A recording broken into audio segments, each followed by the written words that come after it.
Imagine sitting in a tiny basement room in London when a wall of beer suddenly smashes through your door. Not a joke, not a dream, a real disaster. This actually happened in 1814 in an event now called the London Beer Flood. So what really happened that day, and how did beer become deadly? In the early 1800s, London loved one drink more than anything else: porter. Dark, strong, and aged in huge wooden vats. It was brewed on an industrial scale for a thirsty city.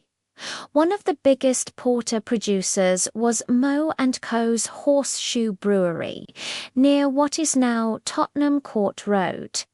Inside the brewery stood gigantic wooden vats, some over 6 to 7 meters tall, held together by heavy iron hoops. On the 17th of October 1814, at around 4:30 in the afternoon, a clerk named George Crick noticed that one of the iron hoops around a huge vat of porter had slipped. This wasn't unusual. It happened a few times a year, so he was told it could be fixed later. About an hour later, the vat exploded.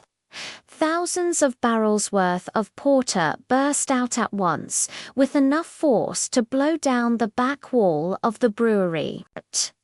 The wave of beer was powerful enough to knock open other containers, adding even more liquid to the flood. In total, somewhere between 128,000 and 320,000 gallons of beer rushed out into the surrounding streets. Behind the brewery was St. Giles Rookery, one of the poorest, most crowded slum areas in London. The streets were narrow, the houses cramped, and many families lived in basement rooms with poor drainage. When the 15-foot wave of beer hit, it smashed through walls, flooded cellars, and trapped people who had almost no space to escape. In one house, a mother and daughter were having tea. In another, an Irish family was holding a wake for a 2-year-old child.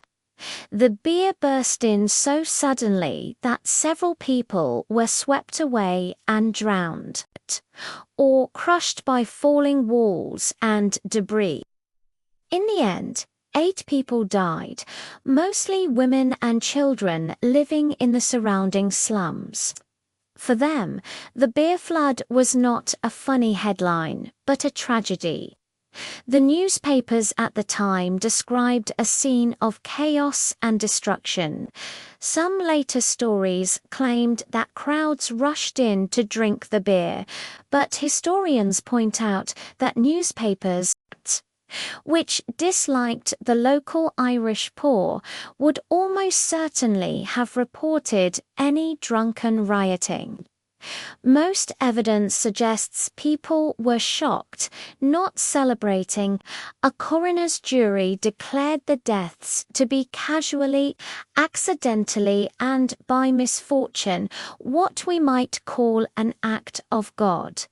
Because of that verdict, the brewery didn't have to pay compensation. Even so, the flood nearly bankrupted Moe and Co.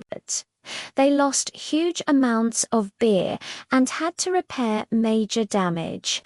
Only after the government allowed them a tax rebate on the lost beer did the company survive financially. In the long term, the London beer flood changed how breweries operated. Giant wooden vats began to disappear, replaced by safer materials and designs. The disaster became a strange footnote in history, half legend, half warning. At first, the idea of drowning in beer sounds darkly funny, but when we look closer, we see a story about industrial risk, poor communities living in dangerous conditions, and a city learning slowly that safety regulations matter. The London beer flood wasn't just about beer. It was about who pays the price when industry cuts corners and when disaster hits the people with the fewest choices. And that's why a beer tsunami from 1814 still says something important about the modern world today.